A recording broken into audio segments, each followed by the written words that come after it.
আজ রাতের ডিনার একটু অন্যরকমভাবে তৈরি করে নিলাম।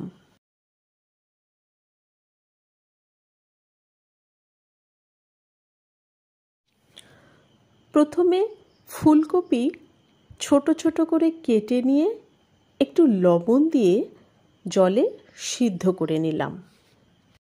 জলে সিদ্ধ করে নিলে ফুলকপির মধ্যে যদি কোনো পোকা থেকে থাকে তাহলে সেটা বেরিয়ে যাবে। ফুলকপি আমার সিদ্ধ হয়ে গেছে। এবার একটা বোলে বেসন, লবণ, চিনি, ভাজা মশলা এবং দুধ দিয়ে একটা ব্যাটার তৈরি করে নিলাম। ব্যাটার ভালোভাবে গুলে নিয়ে তাতে একটু বেকিং সোডা আর একটু বেকিং পাউডার দিয়ে দিলাম। ব্যাটার ভালোভাবে গুলে নেওয়ার পর সিদ্ধ করা ফুলকপি একে একে ব্যাটারে ডুবিয়ে ছাঁকা তেলে ভেজে নিলাম। ফুলকপিগুলো খুব আস্তে আস্তে ভাজতে হবে যাতে ব্যাটার ফুলকপি থেকে খুলে না চলে আসে। ফুলকপি আমার প্রায় ভাজা হয়ে গেছে। এবার একে একে ক্যাপসিকাম, টমেটো, পেঁয়াজ, রসুন এবং লঙ্কা কেটে নিলাম। মা বলতেন রান্না করা একটা আর্ট।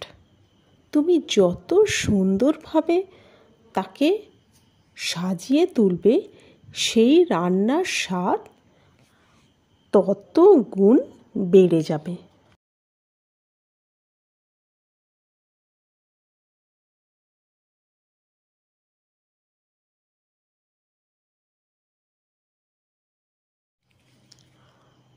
সব সবজি একে একে কড়াইতে তুলে দিলাম। সবজি ভাজতে ভাজতে দিয়ে দিলাম হলুদ গুঁড়ো, লবণ, লঙ্কা গুঁড়ো।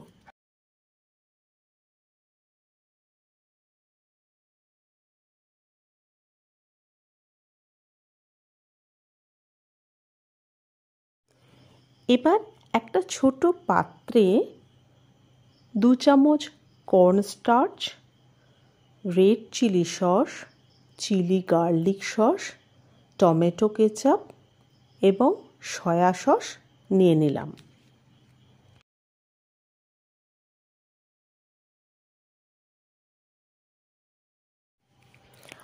ভালোভাবে মিশ্রণ তৈরি করে নিয়ে সেটা সবজিতে ঢেলে দিলাম। মিশ্রণটা সবজির সঙ্গে মিশে যখন ঘন গ্রেভি তৈরি হয়ে গেল তখন ভাজা ফুলকপি তাতে তুলে দিলাম। একটু নাড়াচাড়া করে চাপা দিয়ে রেখে দিলাম।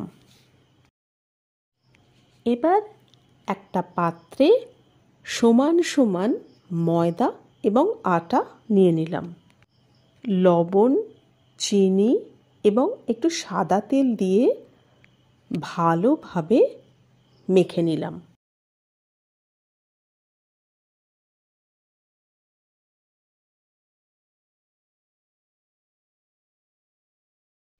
এবার একটা পাত্রে নিয়ে নিলাম একটু পনির।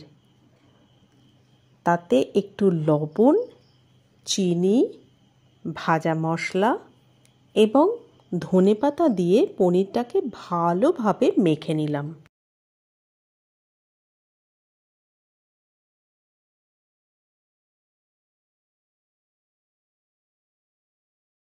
এবার সেই পনির মাখা থেকে ছোট ছোট বলের আকারে এভাবে অনেকগুলো বল তৈরি করে নিলাম।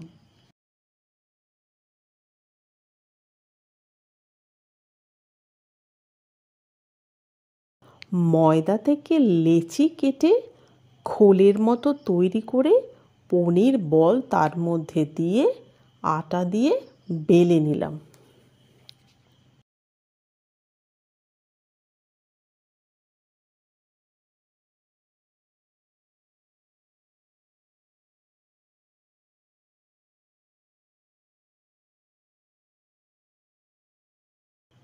তাওয়াতে এপিট এপিট করে সেঁকে নিয়ে তেলে ভেজে নিলাম পরোটার মতো।